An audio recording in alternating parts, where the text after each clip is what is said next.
The key concern was a brown stain in the left-hand corner of the kitchen just before the extension. Brown stains are caused by water passing through building material, either rainwater or a leak, but in this case it's rainwater. There are high damp meter readings. This means that we know that the leak or the penetrating damp is active. We also see it on the neighbour side. Okay, yeah, so there you go.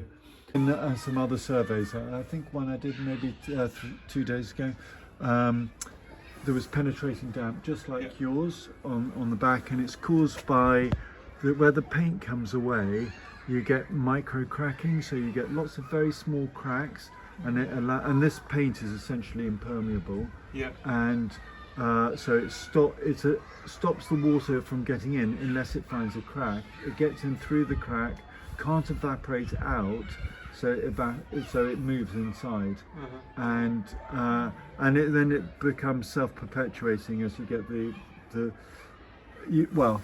see if I can. If you look here, you get lots of very small cracks, and the water goes in. It draws out calcium sulfate, which is in cement. It then crystallizes under the paint, pushes out the paint, creates this micro cracking, and self-perpetuates. Anyway, it's a very easy fix. That's the good news. Yep. Just needs to be wire brushed back and painted, and you want to paint it on top as well as underneath. You might even think about putting coping stones on top of it to protect it, which are just stones, but that's an extra level. Okay. Yeah. So clearly somebody has filled in a lot of these cracks, but not all of them. For instance, this, you can see exposed brick behind here, and further up. Be worth checking out the water goods, the rainwater goods during a storm. Because certainly here, there's exposed brick, and obviously because your side's rendered, it will stop the water coming through, evaporating out, and likewise on the painted side. More cracks up there. There's some dampness on the first floor back bedroom that corresponds to these cracks, so moisture's getting in. It appears though that some level of condensation as well, and we'll look at that a little bit later on. So inside in the extension there are also high damp meter readings, but largely colourless. This suggests that dampness in the brick is causing heat loss, increasing the risk of condensation. Do you see the micro cracking? Do you see that?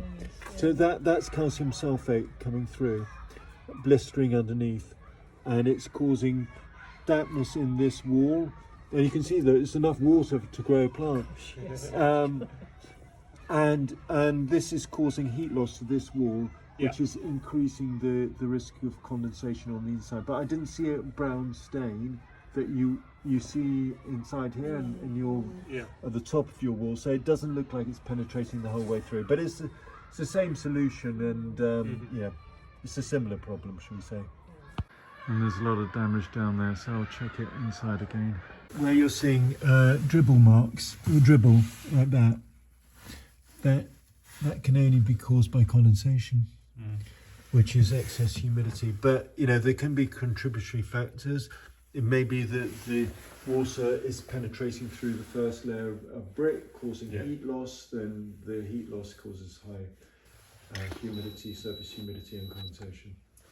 The primary cause of condensation is insufficient ventilation, resulting in high vapour levels.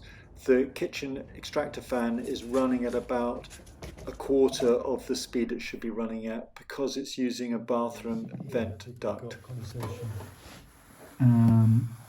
And on double glazed windows you shouldn't get condensation. Looking through a thermal lens where blue is colder than orange and red, we see a lot of heat loss in the corner.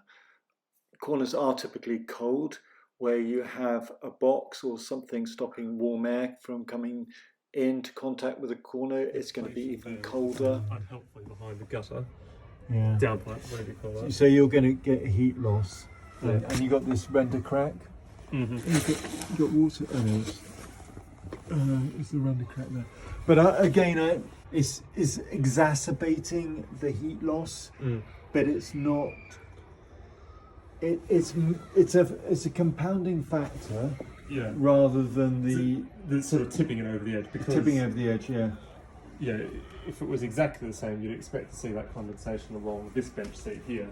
So these little round holes here. Those are drill holes in the brick itself. Yeah, that's a sign it's been damp proofed. And the downside of damp proofing, it's also come up here a bit. Oh, just a few.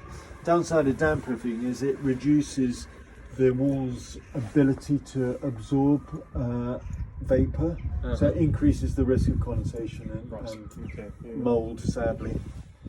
There's another brown stain to the front by the window close to the left-hand party wall. Again, high damp meter readings. Damp can take 6 to 9 months to dry out, but we can see a crack on the outside, so there's ongoing penetrating damp on the neighbour side. There were clear signs of condensation inside, so I checked the bathroom extractor fan. I was told that it wasn't working. In fact, it was working. It had been switched off, but it was so quiet that no one thought it was working. Amusing or annoying is the description of what's we have here, but as you can probably see, there's hardly any speed in the fan. It's showing 3.74 litres a second. It should be 15, and that is because this jumper lead is not set up. It's probably the factory setting. In order to make it as silent as possible, they put it to a low setting, which is not very helpful, but probably sells more fans. I changed the jumpers to the faster setting and increased the overrun to 30 minutes. So now it's extracting at 22 litres a second for 30 minutes. So it should make all the difference for the bathroom.